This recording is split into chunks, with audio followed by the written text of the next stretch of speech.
Standard one is professionalism. Standard one is professionalism. প্রফেশনালিজমের মধ্যে চারটা standard আছে।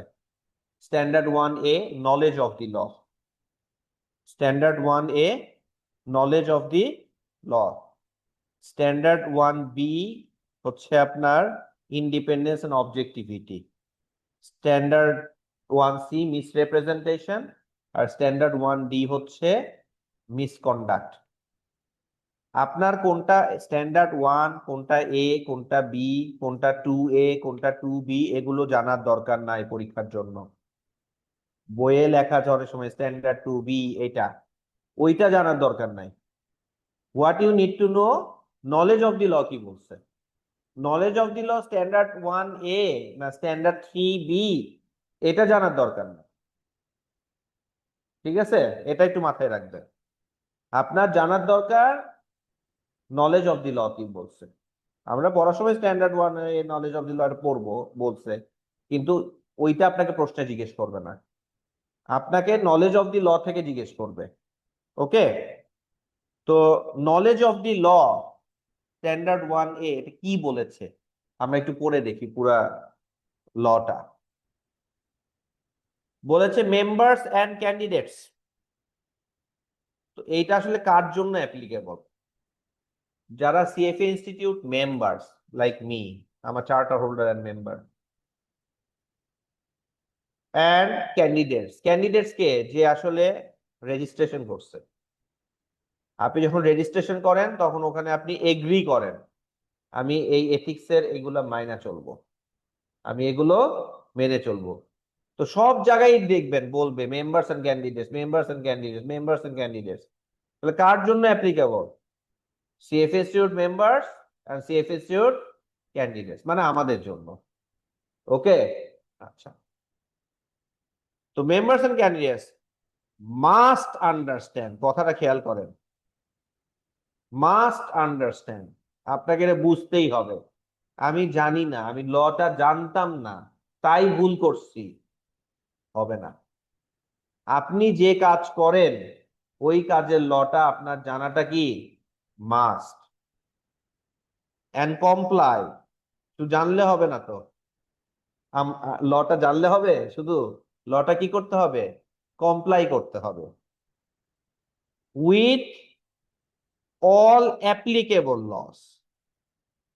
সব ল জানার দরকার নেই, অ্যাপ্লিকেবল লস জানার দরকার আছে, যেটা আপনার কাজকে গভর্ন করে। অ্যাপ্লিকেবল ল কোনটা? আপনি যে কাজটা করেন আপনার কাজের সাথে সম্পর্কিত যে law. It is not possible for anyone to know all the law, তাহলে তো আমাকে ল পড়তে হবে।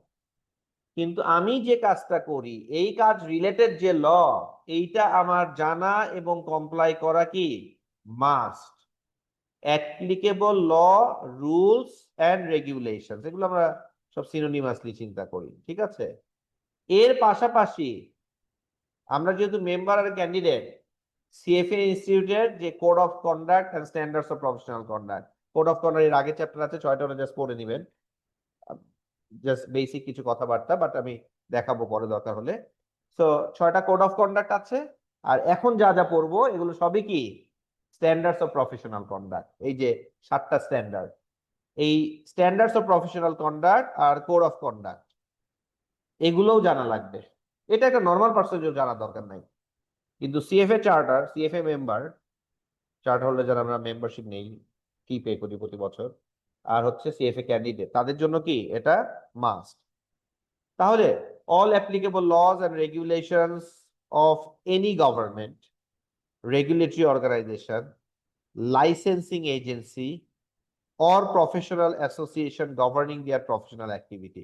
সোজা কথা, আমার প্রফেশনাল অ্যাক্টিভিটিকে যে সকল ল, রুলস, রেগুলেশন, এটা গভর্নমেন্টের হতে পারে, আমাকে যে লাইসেন্স দিছে তার হতে পারে, আমি একটা অ্যাসোসিয়েশনের মধ্যে আছি তার হতে পারে, এগুলো জানা এবং মেনে চলাটা কি mandatory. Now in the event of conflict, আপনি একটা সিচুয়েশন পাইছেন, যে সিচুয়েশনে দেয়ার ইজ এ কনফ্লিক্ট। কি কনফ্লিক্ট? আমাকে সিএফএ ইনস্টিটিউটে কোড অফ কন্ডাক্ট বলছে এইটা মানতে হবে। আর আমার লোকাল, আমি যে যে লটা আমাকে গভর্ন করে সেটা বলছে আরেক রকম, দুইটা কনফ্লিক্ট করে। আমার তো রুলস রেগুলেশন যেটা আমার কাজকে ইম্প্যাক্ট করে সেটাও মানতে হবে, আবার সিএফএস এর কোড অফ কন্ডাক্ট আর প্রফেশনাল স্ট্যান্ডার্ডস এটাও মানতে হবে। কিন্তু দুইটা কনফ্লিক্ট করছে, কোনটা মানবো? উত্তর হলো যেটা মোর স্ট্রিক্ট, যেটা মোর স্ট্রিক্ট ওইটা মানবো। তো যেটা স্যার, মোর স্ট্রিক্ট মানে কি? কোনটা আমার, মোর স্টিক কিভাবে বুঝবো? আমাকে প্লিজ কথা শেষ করতে দেন, আমি আপনার প্রশ্নের উত্তর দিব, আপনি পাবেন। আপনি কিভাবে বুঝবেন আমি বলবো, লেট মি আনসার। ওকে, ফ্লোর মধ্যে কথা বলেন না, আমি শেষ করি তারপর আমি আপনাকে কথা বলার সুযোগ দিব। You will get the answer, একটু ওয়েট করেন। So more strict law, okay, members and candidate must comply with more strict law. তো দুইটা সিচুয়েশনের মধ্যে যেটা মোর স্ট্রিক্ট ওইটা আমি পালন করব। নেক্সট কোয়েশ্চেন চলে আসে, কোনটা আমার জন্য মোর স্ট্রিক্ট? যেটা আমাকে বেশি ডিসিপ্লিন করে, যেটা আমার উপরে বেশি, ধরেন, ইম্পোজ করে রেস্ট্রিকশনস। কেমন? আমি একটা উদাহরণ দেই, না দিলে বুঝবেন না। ধরেন আপনি এমন একটা কান্ট্রিতে কাজ করেন, স্টক মার্কেটে ম্যানিপুলেশন করলে কোনো আইন নাই। মোস্ট মার্কেটে আপনি দেখবেন মার্কেট ম্যানিপুলেশন ইজ, লতে বলা আছে, ইজ প্রহিবিটেড। আপনি যদি মার্কেট ম্যানিপুলেট করেন and if you are convicted, আপনার উপরে ফাইন করা হবে, আপনার উপরে দেয়ার মাইট বি কেসেস, জেলও হয়ে যেতে পারে, অনেক স্ট্রিক্ট বিভিন্ন কান্ট্রিতে আছে। এখন ধরেন আপনি এমন একটা কান্ট্রিতে অপারেট করতেছেন, মনে করেন ম্যানিপুলেশন নিয়ে কোনো আইন নাই, ম্যানিপুলেশন করলে কি হবে কিছু বলা নাই, তার মানে কি ম্যানিপুলেশন করলে কোনো শাস্তি নাই। ইমাজিন, সিএফএ ইনস্টিটিউটে কোড অফ স্ট্যান্ডার্ডস, আমরা স্ট্যান্ডার্ডস অফ প্রফেশনাল পড়বো। আমরা তো এই 7টা স্ট্যান্ডার্ড পড়বো, 7টা স্ট্যান্ডার্ডের মধ্যে অনেকগুলো সাব স্ট্যান্ডার্ড আছে, যেমন এটা নলেজ অফ দ্য ল, এরকম আরো অনেকগুলো পাবো। তার মধ্যে একটা আছে মার্কেট যে মার্কেট ম্যানিপুলেশন করা যাবে না।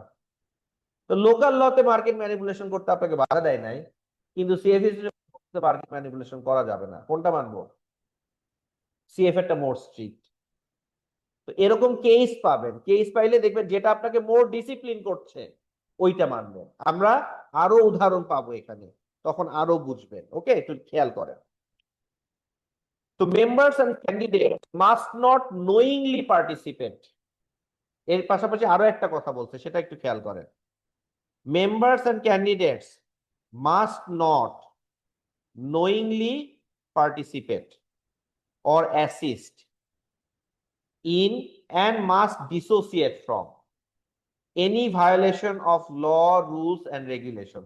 কোন একটা ল, রুলস আর রেগুলেশন ভায়োলেশন হচ্ছে, আপনি পার্টিসিপেট করতে পারবেন না, আপনি অ্যাসিস্টও করতে পারবেন না। আপনি যদি ওর মধ্যে থাকেন, আপনাকে ডিসোসিয়েট করতে হবে। ধরেন আপনি একটা রিসার্চ করতেছেন, রিসার্চটাতে বলা আছে আপনার রিসার্চটা হতে হবে ইন্ডিপেন্ডেন্ট। ইন্ডিপেন্ডেন্ট মানে কি? কারণ আমি একটা কোম্পানি রিসার্চ করতেছি, তো কোম্পানি রিসার্চে আমি বললাম রিসার্চ করে এই রেকমেন্ডেশন সেল, আমার ইন্ডিপেন্ডেন্ট জাজমেন্ট হচ্ছে এই শেয়ারটা সেল রেকমেন্ডেশন। তাহলে আমি আমার ক্লায়েন্টদেরকে বলবো সেল রেকমেন্ডেশন, তোমরা সেল করতে পারো, আমার ক্লায়েন্টরা আমার কথা শুনে সেল করতে পারে। এটা কোম্পানির মালিকরা তো এটা পছন্দ করতো না। কোম্পানির মালিকরা বলল তুমি, আপনাকে হায়ার করলো, আপনাকে কোম্পানির মালিক হায়ার করে যদি রিসার্চ করতে বলে, ওটাকে আমরা বলি ইস্যুয়ার পেইড রিসার্চ। আরেকটা হতে পারে ইন্ডিপেন্ডেন্ট রিসার্চ, আপনি করতেছেন রিসার্চে, কোম্পানি বললো তো কোম্পানি রিসার্চ করবা, তখন আপনি রিসার্চ করে পাইলে সেল রেকমেন্ডেশন দিচ্ছে, না তুমি একটু টুইকিং করো, এটা করো ওটা করো করে বাই রেকমেন্ডেশন দাও। এটা কি ইন্ডিপেন্ডেন্ট রিসার্চ হবে? কোম্পানি পে করলে যে ইন্ডিপেন্ডেন্ট হবে না তা না, কোম্পানি পে করলেও ইন্ডিপেন্ডেন্ট, ও আপনাকে ইনফ্লুয়েন্স করার চেষ্টা করছে আর আপনি ইনফ্লুয়েন্সড হচ্ছেন, তাহলে এটা ইন্ডিপেন্ডেন্ট হবে না। তো একটা স্ট্যান্ডার্ডস আমরা পরে পাবো, ইন্ডিপেন্ডেন্ট অবজেক্টিভিটি, যেটা ইন্ডিপেন্ডেন্ট অ্যান্ড অবজেক্টিভ রিসার্চ হতে হবে। এখন আপনারা 4-5 জন মিলে একটা রিসার্চ করছেন এন্ড দেখলেন ওই রিসার্চে ইন্ডিপেন্ডেন্স এন্ড অবজেক্টিভিটি কম্প্রোমাইজ হয়েছে, আপনি ওই গ্রুপের মধ্যে আছেন, ইউ মাস্ট ডিসোসিয়েট। আপনি বলবেন এটা ইন্ডিপেন্ডেন্ট হচ্ছে না, আমি এই রিসার্চের রেকমেন্ডেশনের সাথে আমি থাকতে পারবো না, আমার নাম লিস্ট থেকে সরিয়ে ফেলো। ইজি না কিন্তু, you are doing a job, you are paid, so you have to dissociate, otherwise you are violating independence and objectivity. Okay, so you must not knowingly participate or assist in and must dissociate from any violation of such laws, rules or কি regulation। এখন এই কয়টা লাইনে knowledge of the law বলে দেওয়া আছে, but এখানেই শেষ না, ইট নিডস ফার্দার ডিসকাশন, সেটাকে আরো এক্সপ্লেইন করা আছে নিচে। So let's go to that segment.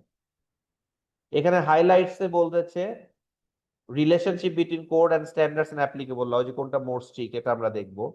Participation or association, যেটা যে ডিসোসিয়েশন এটা বললাম, এটা ইনভেস্টমেন্ট প্রোডাক্ট এর অ্যাপ্লিকেবল ল, এগুলো নিয়ে আমরা পড়বো। তো দেখেন কি বলেছে, আমরা একটু রিডিং দেই। Members and candidates must understand applicable laws and regulations of countries and jurisdictions where they engage in professional activity. These activities may include, but are not limited to, trading securities or other financial instruments, providing investment advice, conducting research, or performing other investment service। মানে আপনি investment related যত প্রকার services আপনি করেন, এটার সাথে related যত কাজ আপনার কাজকে গভর্ন করে, সেটা আপনার জানা লাগবে। আপনি মনে করেন বাংলাদেশে ইউএস একটা কোম্পানি রিসার্চ করতেছেন, হতে পারে বসে কাজ করতেছেন ইউএস কোম্পানি রিসার্চ, তাহলে ওখানকার রুলস এন্ড রেগুলেশন আপনার কি করা লাগবে, জানা লাগবে, বিকজ ওইটা আপনার কাজকে গভর্ন করে। On the basis of their reasonable and good faith understanding, members and candidates must comply with laws and regulations that directly govern their professional activities and resulting outcomes and that protect the interest of the client। তাহলে খেয়াল করে দেখেন, সব ল জানার দরকার নাই, আপনার কাজকে গভর্ন করে এই রুলস এন্ড রেগুলেশন জানা ইম্পর্টেন্ট। ইম্পর্টেন্ট না, জানতেই হবে, মাস্ট। আচ্ছা, এন্ড কমপ্লাই করতে হবে। এরপরে কি বলেছে দেখেন, when question arise, members and candidates should know their firm's policies and procedures for accessing compliance guidance। আপনি যে কোম্পানিতে কাজ করবেন ওই কোম্পানি আজকে শুরু হয় নাই, আজকে শুরু হতে পারে, তখন আপনাকে তৈরি করতে হবে, বাট বেশিরভাগ ক্ষেত্রে এই কোম্পানি হয়তো অনেকদিন ধরে আছে এন্ড ওই জায়গাটায় কাজ করতেছে, তাহলে তার কোম্পানির কিছু কমপ্লায়েন্স গাইডেন্স এগুলো আছে। আপনারা অনেকে এখানে ব্যাংকে কাজ করেন, তো ব্যাংক তো বাংলাদেশ ব্যাংকের অনেক রুলস রেগুলেশন মানতে হয়, তো ব্যাংকের তো একটা কমপ্লায়েন্স গাইডলাইন আছে, আপনার যে কোনো কিছুর একটা স্ট্যান্ডার্ডস অফ প্রসিজার আছে, এসওপি আছে, তো ওই জিনিসগুলো আপনার পড়া এন্ড জানাটা কি must. It is your professional responsibility and that is professionalism. Professionalism কথাটা কিন্তু এত সহজ না, প্রফেশনালিজমের অনেকগুলো আঙ্গিক আছে।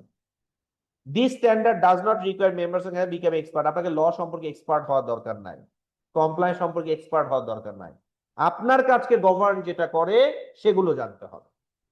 সেক্ষেত্রে ল কমপ্লায়েন্স যারা আছে তাদের আপনি হেল্প নিন, আপনার এক্সপার্ট হওয়ার দরকার নাই, কিন্তু আপনার কাজকে গভর্ন করে এটা আপনার জানতে হবে।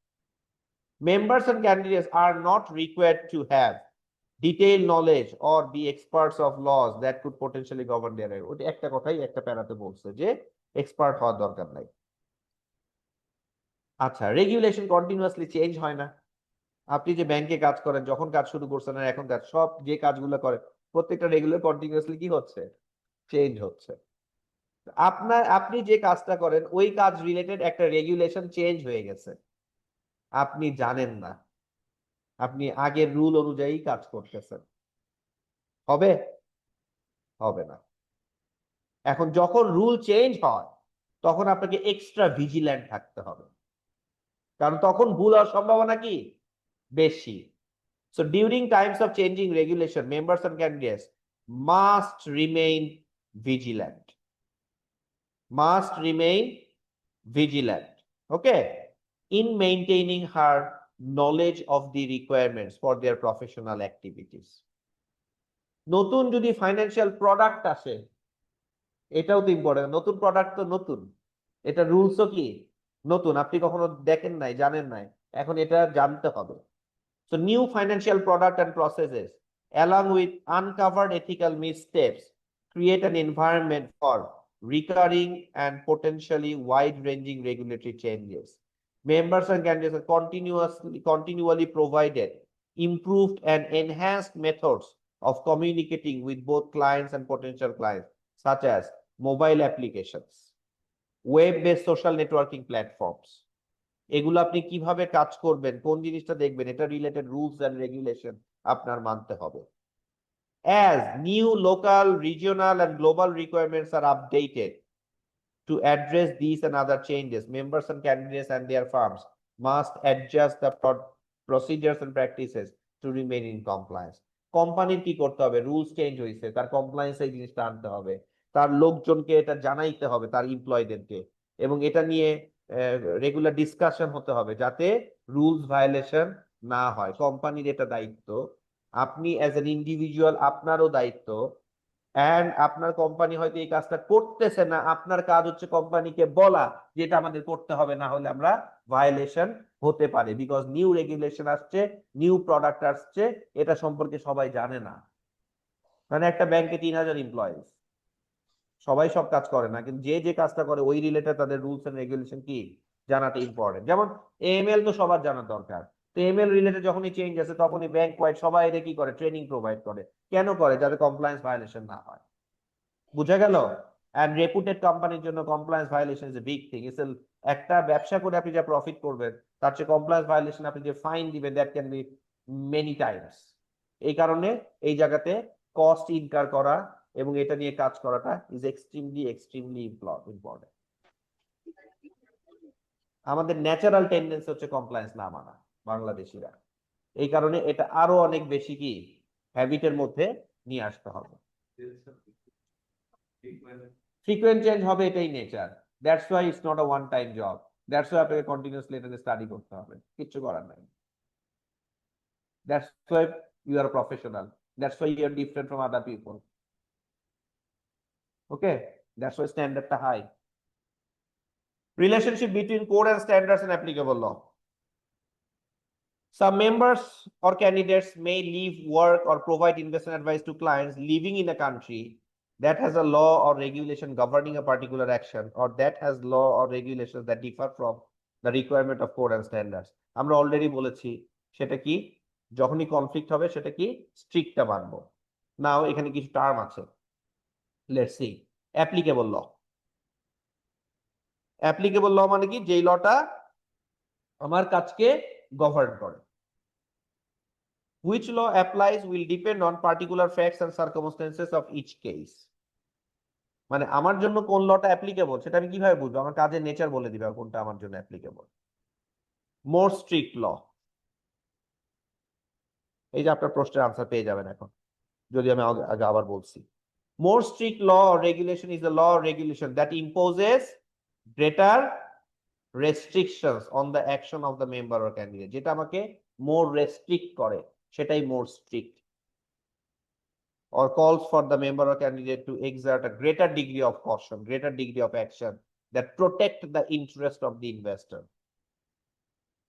For example, applicable law regulation may not require members or candidates to disclose referral fees. দেখেন, আপনার কাছে একটা ক্লায়েন্ট আসছে কোন একটা অ্যাডভাইসের জন্য, আপনি অ্যাডভাইস করে দিচ্ছেন যে এই জিনিসটা তুমি ওর কাছ থেকে এই সার্ভিসটা নিতে পারো।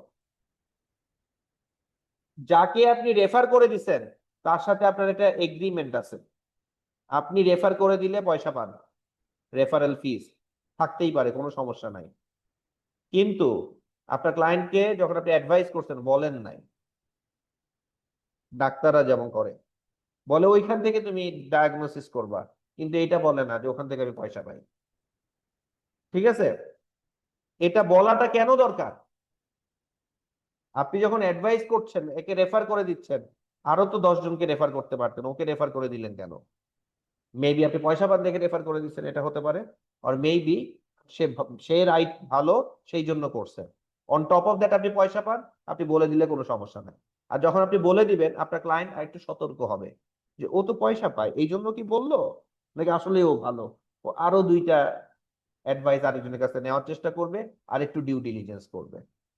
তো আপনার লতে হয়তো বলে নাই যে রেফারেল ফিস থাকলে বলা লাগবে, কিন্তু সিএফএ ইনস্টিটিউটের একটা স্ট্যান্ডার্ড আমরা সামনে পাবো, যেটার নাম হচ্ছে রেফারেল ফিস, যেখানে বলেই দিছে যখনই আপনি কাউকে রেফার করবেন, যদি কোথাও রেফার করেন সে তার সাথে যদি আপনার রেফারেল ফিস এগ্রিমেন্ট থাকে, you must disclose to the client যে আমার সাথে রেফারেল এগ্রিমেন্ট আছে।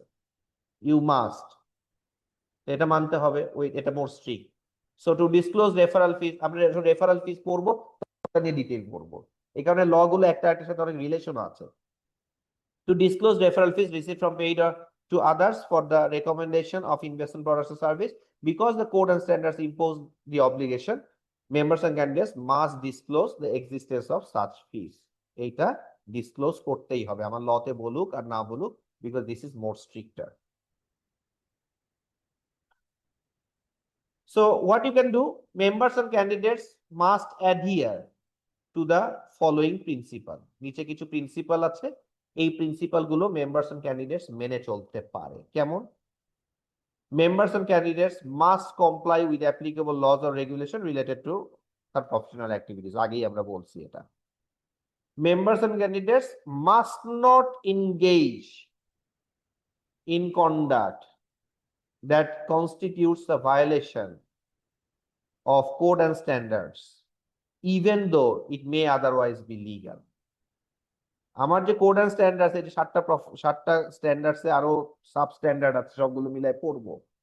এই স্ট্যান্ডার্ডস গুলো আমাকে মানতেই হবে, এগুলো ভায়োলেট করা যাবে না, ইভেন ইফ এটাই লিগাল, কারণ এটা মোর স্ট্রিক্ট। ও লিগালটা যদি বলে করা যাবে আর এটা বলছে করা যাবে না, তখন এটা মোর স্ট্রিক্ট হবে। আমরা 2টা অপশন দেখবো, যেটা মোর স্ট্রিক্ট সেটা করব। In the absence of applicable law, absence applicable law নাই, তাহলে কি করবেন?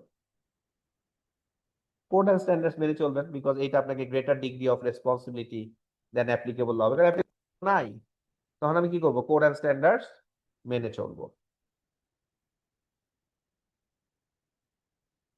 আমরা যারা CFA candidate and member, we are obliged to abide by the CFA Institute Articles of Incorporation, bylaws, code of ethics, standards of profession, এটা মেনে চলবো, এটা আমরা সাইন করছি।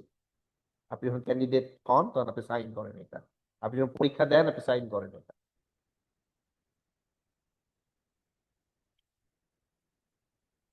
Participation or association in the violation by others, এতক্ষণ পর্যন্ত নিজের violation নিয়ে কথা বললাম, এখন অন্য কেউ ভায়োলেশন করছে, আমি পার্টিসিপেট করছি আর আমি সহযোগিতা করছি। আমরা থার্ড লাইনটা বলা ছিল করা যাবে না, ইউ হ্যাভ টু ডিসোসিয়েট, সেটাই এখানে আরো ডিটেইলে বলছে। Members and candidates responsible for violations in which they knowingly participate or assist, although members and candidates are presumed to have knowledge of all applicable laws, rules, and regulations, CFA should acknowledge that members may not recognize violations if they are not aware of all the facts given rise to the violation. Standard 1A, মানে knowledge of the law, applies when member or candidates know or should know that the conduct may contribute to violation. এখন কাজটা যে violation হচ্ছে আপনি জানতেন না বা জানার স্কোপ নাই, যদি আমরা বলছি কি আপনার কাছে গভর্ন করে এটা জানাটা must, but there are cases আপনার কাছে এনাফ ইনফরমেশন না থাকার কারণে you are not aware of যে দেয়ার ইজ এ ভায়োলেশন, সেক্ষেত্রে আপনি মাপ পেয়ে যাবেন। কিন্তু যদি বোঝা যায় আপনার জানার কথা কিন্তু আপনি বলতেছেন আমি জানি না, তো প্রুভ করা যায় যে আপনি জানেন কি জানেন না। তো যদি এরকম হয় যে you know or should know যে certain violation happening, you are part of that group, you must dissociate from, and you cannot assist in violation. আপনি করেন না, আরেকজন করছে, আপনি অ্যাসিস্ট করছেন, অ্যাসিস্টও করা যাবে না। আর যদি ভিতরে থাকেন কি করতে হবে? ডিসোসিয়েট করতে হবে। ইফ মেম্বার অর ক্যান্ডিডেটস, দেখেন যেগুলো কি কমন সেন্স না, সো অনেক কিছুই এথিক্সে আপনি পড়বেন, this are very common sense. হ্যাঁ, কিন্তু কিছু কিছু জিনিস বুঝার ব্যাপার আছে। So if member or candidate has reasonable grounds to believe that, ওই যে দেখেন, রিজনেবল গ্রাউন্ডস টু বিলিভ, আপনি বলতেছেন আমি জানি না, কিন্তু there are grounds to believe যে আপনি জানেন।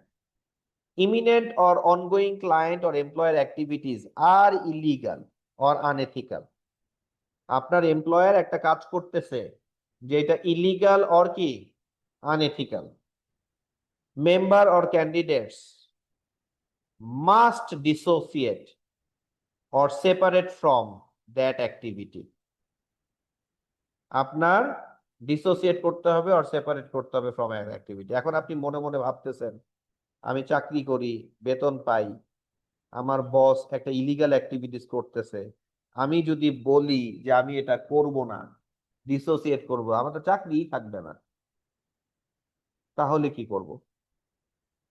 তো আপনাকে প্রথমেই চাকরি ছাড়তে বলা হয় নাই, কিন্তু এক্সট্রিম কেসে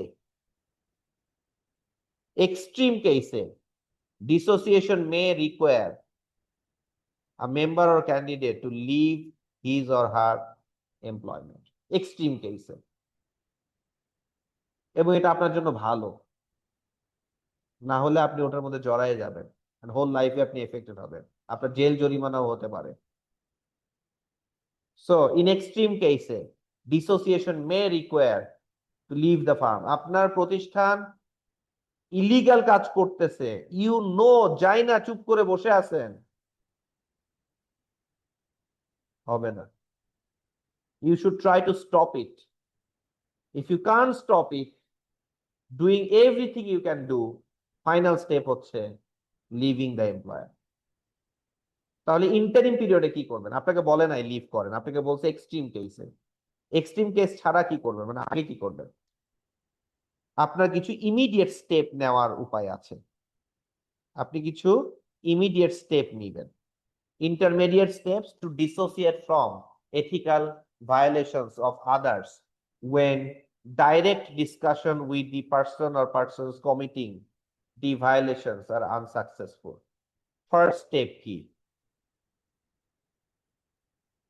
First step should be attempt to stop the behavior by bringing it to the attention of the employer through a supervisor or firm's compliance department. এরকম হতে পারে আপনার এমপ্লয়ার হয়তো জানে না।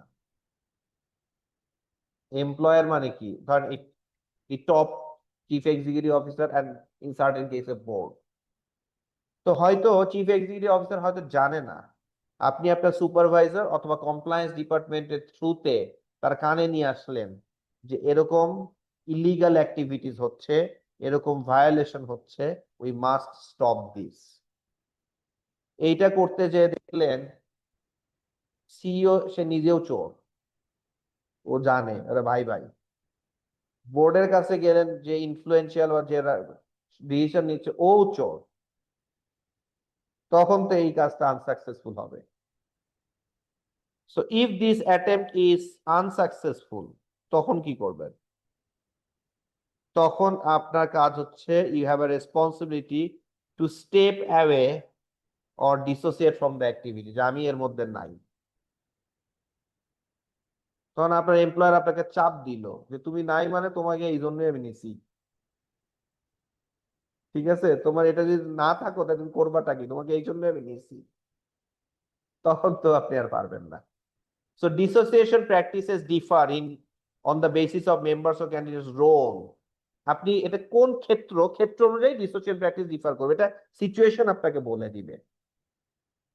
এরকম হতে পারে কি, ইট মে ইনক্লুড যে removing one's name from written reports or recommendations. অনেক সময় দেখবেন ব্যাংকে লোন প্রপোজাল যায়, ধরেন একটা 2 নাম্বারই লোন ক্রিয়েট করা হলো, যেটা আপনি জানেন লোনটা দেওয়া ঠিক হবে না, রুলস রেগুলেশন মেনে এই লোনটা দেওয়া যায় না, এই লোনটা ডিফল্ট হবে, আপনি জানেন বাংলাদেশ ব্যাংকিং এগুলো অনেক কারণে, আপনি জানেন, আপনি ক্রেডিটে অথরিটি আছে, আপনি অনেকগুলো মানুষের সাইন লাগে, তারপরে লোনটা যায়, ঠিক আছে, আপনি বলে দিলেন যে এইটার সাথে আমি এগ্রি করি না, সাইন করব না, বা সাইন করে আপনি বললেন আমি আই ডোন্ট এগ্রি, আর বললেন আমি সাইন করব না এখানে, ইউ ক্যান ডিসোসিয়েট। মানুষ করে, ঠিক আছে। So it may include removing one's name. এখন এই সাইন না করার কারণে যদি আপনার চাকরি চলে যাওয়ার চাপ আসে, নিতে হবে, because you are right. So it may include removing one's name from written reports or recommendations. অথবা বলবেন আমাকে অন্য কাজ দেন, এই কাজ আমি করতে পারবো না। or refusing to accept a new client or continue to advise a current client, যে এই ক্লায়েন্ট নিয়ে আমি কাজ করতেছি, এটা তো ইলিগাল, এটা আমি করতে পারবো না, আমাকে অন্য কাজ দেন, আমি অন্য ক্লায়েন্ট নিয়ে কাজ করব। এগুলা বললেন না, চুপ করে বসে থাকলেন এন্ড কাজে শরিক হলেন। inaction combined with continuing association with those involved in illegal or unethical conduct, তার মানে কি আপনি পার্টিসিপেট করছেন। it will be considered as যে maybe you have participated or assisted in the unethical or illegal conduct.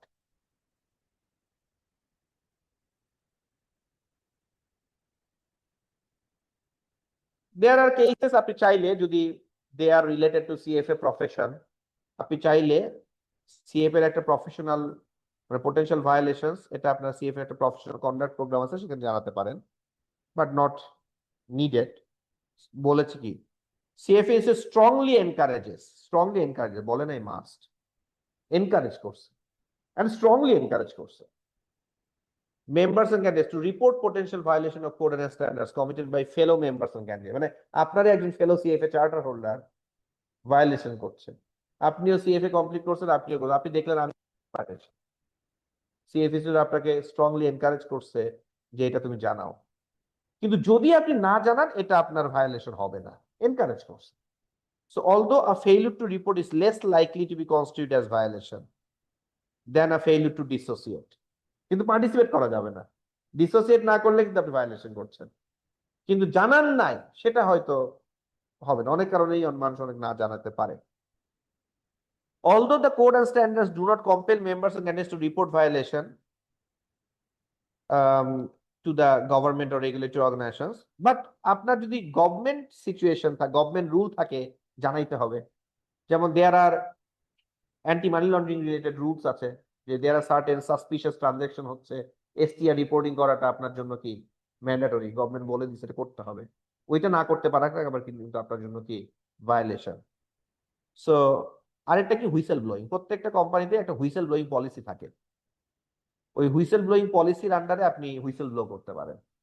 আর আপনার company whistle blowing policy না থাকে, force companies ইয়ে করেন যে হুইসেল ব্লোয়িং পলিসি কই করতে হবে, এটা নাই। So there should be a whistleblowing policy. Such disclosure may be prudent under certain circumstances. Certain circumstances whistleblowing is important. Whistleblowing জিনিসটা কি, যে কোম্পানি আনএথিক্যাল বা ইলিগাল কাজ করতেছে, ইউ ব্লো দা হুইসেল, জানাই দিলেন, জানানোর অনেক কনসিকুয়েন্সেস আছে, বাট ইউ থট যে এটা জানানোটা important, otherwise there will be bigger consequences. তো ওইটা আপনাকে জানানোর জিনিসটাকে ম্যান্ডেটরি করে নাই, বাট আপনার কোম্পানির হুইসেলব্লোয়িং পলিসি থাকে, that can support you. So such disclosure may be prudent under certain circumstances. Members and candidates should call. এখন ব্যাপারটা হচ্ছে আপনি আবার প্রশ্ন করবেন কখন বুঝবো। There are many cases বুঝাটা difficult because actual situation will determine you, but at least you can consult with your legal and compliance advisors. কিন্তু আমি ওই যে বললাম, আপনার কমপ্লায়েন্সও যদি চোর হয়, maybe you can seek some out legal counsel and all these things, এগুলো আপনি সাহায্য নিতে পারেন, এগুলোতে extreme cases, so you can at least seek some guidance from other people. CFA should encourages members, non-members, clients and investing public to report violation to CFA institute of professional conduct body, encourage করছে but mandatory না।